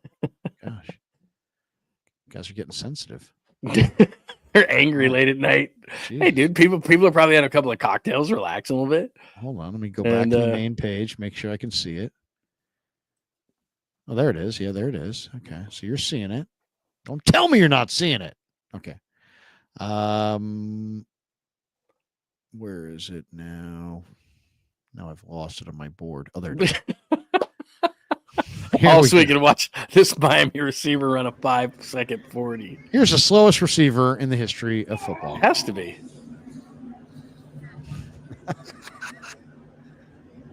That did take a long time. Clock that did take a long time. He looked like he was jogging. Was he jogging? He looked like he was jogging. He did not look like he was. His body angle wasn't right. It didn't look like full effort. Something's there. Yeah, something's wrong there. Because you're not, even if you want to play, let's say he's a Miami kid, right? And he wants to play for the Dolphins or something, you're not going to tank yourself because you just got yourself a free agent contract. You run a 5.1 or 4.9 40, you're a free agent. Like you're not getting drafted, so you just lost yourself a ton of money. Yeah, way to go. You're not doing that. You seriously, no chance. But you know what? Unless you want to go to a certain team, I mean, yeah. Here's the other thing. Here's the thing about this. Sometimes when these guys don't work out, okay, at the combine, then they have the pro day, and then sometimes you've heard examples. I think Greenlaw might have run 4.7 for the scouts. He did. I remember that. But the Niners sent another scout in there and had a 4.5 time on him, and then drafted him based on their scouts' 4.5 time. So it's possible that there's a little gamesmanship here. No, there's no doubt. I don't think it's anything. But that's why they're never going to be able to do this. I just wish everybody would work out of the combine. Just work out of the combine. You're all on the same place. You're all in the same place. Can we just make it so that it's not, a fast track, a slow track, a this or that? It's everybody against everybody. And same thing with the quarterbacks throwing. Okay, you're not throwing against any receivers. If it sails over his head, who cares? Like I remember, was it Cam Newton or somebody that was the first overall? They had the worst combine I've ever seen a quarterback have. He was still the first pick in the draft. Like they just compete. Don't you want to compete? Don't you want to run the 40 against somebody else in the exact conditions somebody else did? It would drive me bananas that I'm giving a guy millions and millions of dollars, and Cam Ward can't throw, or this receiver can't run a 40, or now I've got to go watch this kid run a 5-second flat in Miami, and now I got to go back to Miami because the kid ran so bad. It's like, oh my God. No, well, I mean, just remember this. Oh my God. Just remember this. Brutal. The guys who can run do run. The right. guys who can jump do jump. That's a good. The guys who can lift do lift. Just remember that. Guess who didn't run a 40? Trey Lance. Guess whose speed by the time he got here was incredibly underwhelming? Trey Lance. Right. Yeah, so he didn't run. Didn't do anything. Remember all we had in the about his speed? He ran 22 miles an hour. Yeah, who cares? That tells me nothing. That tells me they didn't nothing. get a true athletic view of who he was, because he got here and it was like, yeah, he's running by guys at North Dakota State. He got here and it was like Fred Warner's like, do you have another gear or not? I mean, is that your gear? Is that your highest gear? No speed. I'll tell you the craziest thing about Trey is the lack of real zip on the ball. He didn't have great arm strength. That's the part that was like, whoa. His accuracy was nuke lelouch. I mean, I just remember in camp just standing there going, oh my God, they've made this major mistake, because for some reason he had a good first half of the camp his rookie year. And then he went down to the Chargers and that whole thing, that joint practice, didn't know what they're going to do. And he was thoroughly confused. He seemed to lose his confidence from that point forward. And every ball he threw at training camp, I remember that rookie training camp from then on. Well, I mean, it was nuke lelouch, man. It was hitting the mascot. It was like, where is this ball even going at that point? Because I remember I was standing next to you going, uh-oh, this is not good. I mean, seriously, if you wanted to see acting, acting that was done by the Niner players and coaches as this guy would airmail, layup passes on the sidelines. I can remember Brian Greasy, not once. Brian Greasy easily could have gone like, oh my God. He didn't not one time did they ever sell out good old Trey Lance on, He's just throwing an 8-yard pass in the flat, and it's like it wound up on another football field. Exactly. I mean, it's like overthrew. No one was safe. Yeah, I mean, it was. No one was safe. It was unbelievable. You know what's amazing? And I bet they just were like, "Oh my god," because this was a Jerry Jones deal. They got a 4th-round pick for him, and he's got nothing. Like he's got no prospects. Yeah, he like you said, he's got to go to Canada or some of these other leagues, and it's too bad because he's a good guy. Maybe he doesn't need to go to Canada. The guy's made $35 million. That's true. How about just retire? That's true. If you were not good and you had $35 million, would you go to Canada and guarantee and prove that you're not good? Or would you, I'll be interested to see what he does because he needs to play. Does he love to play? I've always maintained that he loves to play. If he doesn't go to Canada, it will tell me he doesn't love to play. His dad played in Canada. His dad played in Canada. It's not like what? I can't play in Canada. Your dad played in Canada. Go to Canada and show everybody what you got. Right? Yeah, it's tough because the way that they just develop the quarterbacks is a lot of times, and Mac Jones is under the same thing. You get one shot. That's what's amazing about what Purdy did. The difference between a first rounder and Brock Purdy, you get one shot. Like you're Brock Purdy, you imagine how much pressure he was under when he enters the Miami game, right? And then he beats Tom Brady and he beats Seattle with the bad ribs and all that kind of stuff. It's like, dude, within those first few games, if he had screwed up, they're going out. I don't know. They're going to get a veteran or they're going to do something. It's like, well, clearly this guy isn't ready. And maybe he doesn't get a shot. You're a 7th rounder. You're 262. It's like, dude, get in there. And I don't care what Tim Ryan was saying or any of these guys were like, Brock's the guy. Like, okay, that's in practice. We'll see. But he got into a game right away and was great. I mean, as a 7th rounder, that's what you have to be. You literally have one chance. Where Trey Lance, they tried to give him, and he got hurt. And then I don't know if people saw it, but that last game of the year when they stuck him in there, Cooper Rush needed I don't know what it was, 5 or 10 more snaps to make $1 million. Jerry Jones is like, nope. Puts Trey Lance in there. And, I mean, seriously, I think Trey Lance killed the cheerleader. I'm not sure, but he might have killed the Dallas Cowboys cheerleader on a throw to the sidelines. I mean, it was just like, oh my God. It was sad. I felt bad for the kid. Exactly. I'm not laughing because I'm pissed at the kid, or I felt bad. I was like watching him going, he just doesn't have a clue. And I don't think you can teach the kind of inaccuracy that he has. I just don't think you can teach it. What if Mac Jones comes in and is really good? Then it'll be good for us. It'll be good for the talk. I mean, seriously, what if Mac Jones is really good? I'm not expecting it, but it would be interesting. Bucko Sports says Restrepo has the all-time receiving yards record in Miami. Definitely tanking for some reason. Yeah, there's no question. You just would tank. You wouldn't. But he might if he won the. Well. But wasn't he projected? Wasn't he projected in the 3rd or 4th round? That guy, I thought he was mid-round guy. About this guy's a proven entity. Proven. This guy is one of the best receivers in this draft. As far as nobody he's can not run a burner, but he's a really good receiver. So it's like he's got the skills. So somebody might have said to him, "Hey, man, we're going to take you in the 3rd round." But, promise us you'd tank this 40 because if you have you ever heard of anybody tanking a 40? Like, dude, you're at a 4.94 or whatever it was. I've never heard of tanking a 40, right? Or any kind of.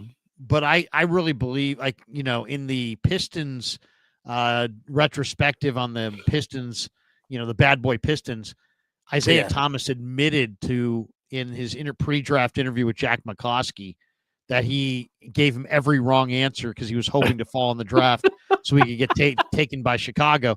Instead, he went to Detroit, and McCloskey told him, he's like, "Hey, man, I don't care how you answer these questions. Yeah, Mark McGuire's going 1, and I'm taking you number 2, and that's the way it's going to be." And the Warriors Larry Riley told me that they kind of did the same with Steph and Dell, that Steph and Dell would not come out. Yeah, you didn't want to come here. You want to go to the Knicks, right? Told them, do not draft us, and they said, screw you. We're going to take the best player, and that's you. And so the Warriors, that's when the Warriors officially changed, is when Nelly and Riley stood up to Steph and his dad. Did you ever hear the story? No, I read that up because I saw somebody mention Jamarcus Russell in the text. So Matt Millen came on one time, and when Millen had the 2nd pick, so obviously Jamarcus went first in 2007 and Calvin Johnson went second. And even though Detroit knew that they weren't going to get a shot at Jamarcus Russell, they still had to bring him in. And Matt Millen said that when Jamarcus Russell came into Detroit for his interview, he literally put his feet up on Millen's desk because he knew he wasn't going to Detroit.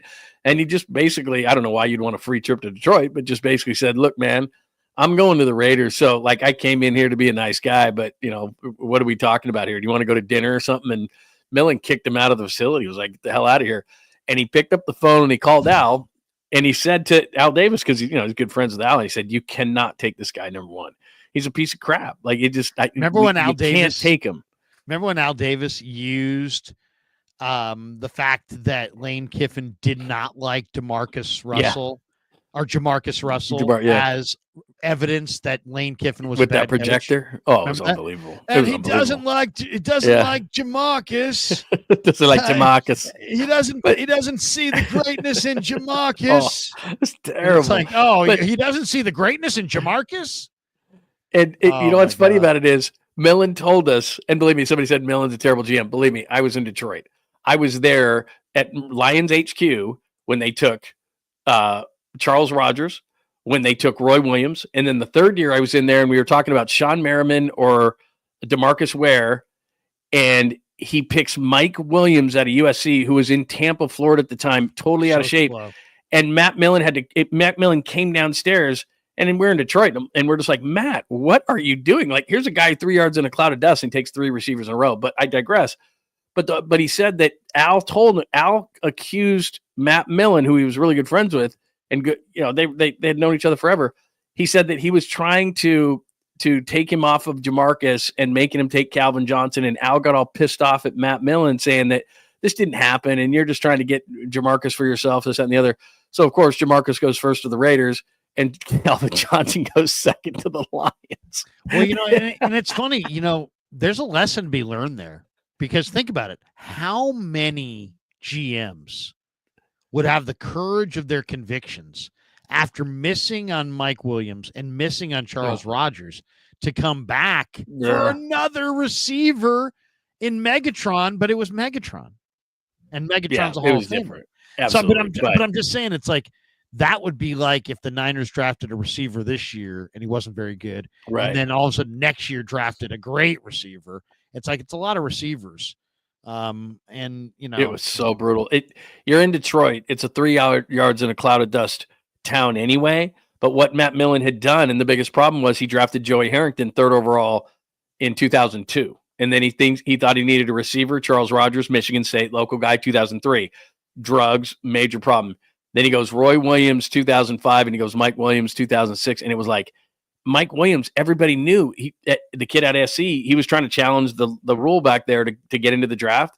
They denied him. So he went home. He was from Florida, from USC. He goes home to Tampa, gains like 25 pounds, was terrible in all the athletic metrics.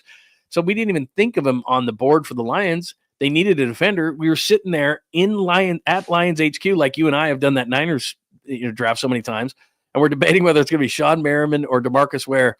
And they took Mike Williams.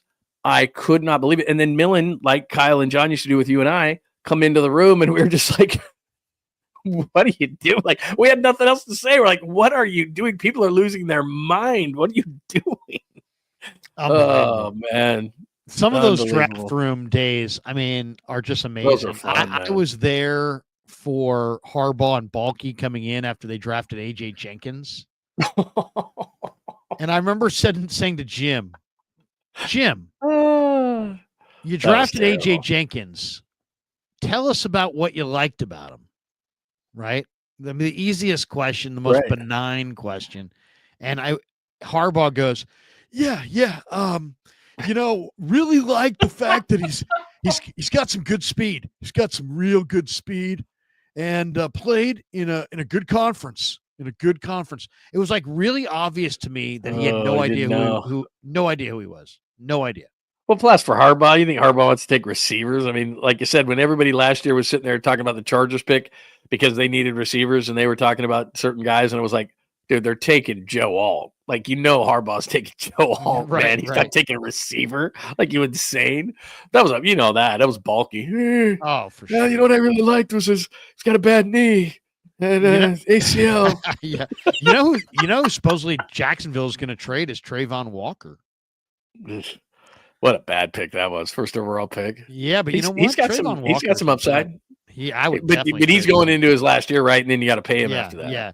I think he's got one more year and then the 5th year option. Yeah, then they got to pay him. Not great. Last question. Yeah. There's 5 guys from NorCal that are going to be at the Niners local pro day, most likely. Stanford's got a wide receiver, Alec Ayamanor. That dude can play. Yeah, that big, strong, fast, but he did blow out the knee and he drops the ball. He's got an 8.6% drop percentage. That's pretty high. Cal cornerback Noel Williams, who I think led the nation in picks at some point this year. Cal linebacker Teddy Buchanan, who went to my high school. Go Cats. He's nice. Cats. Go get him, Cats. Spartan receiver Nick Nash and my Sac State brother Jackson Slater.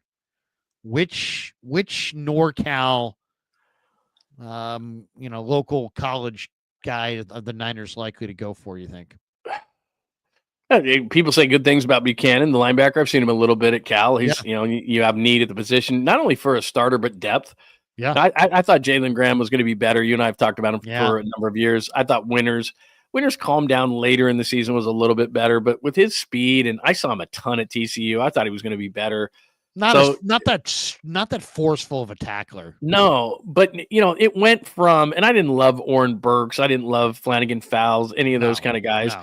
But the thing is that now you're very devoid of depth at that position. So it's not only replacing Dre Greenlaw, but now you've got a real lack of depth. And I know they get the guy to Tennessee. He's a pure special teams player. I think he played late in last season of like 200 snaps or something. Gifford. Yeah, he played like 200 defensive snaps last year late in the year because of injuries.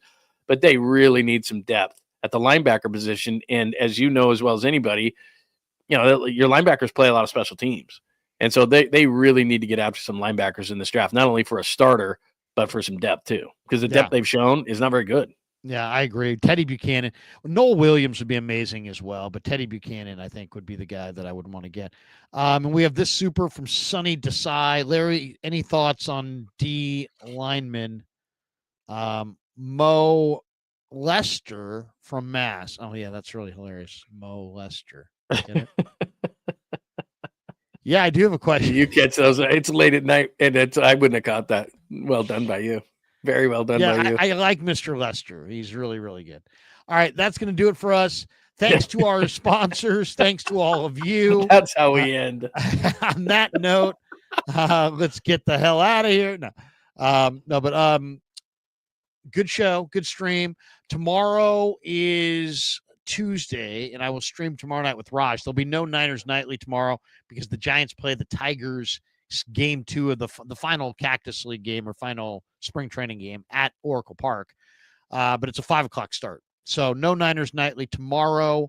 I'll be back Niners Nightly on Wednesday, and Ryan Fowler from the Draft Network is going to join us. Looking forward to that. And then I get a guy later in the week who's going to be a draft guy as well. Looking forward to him.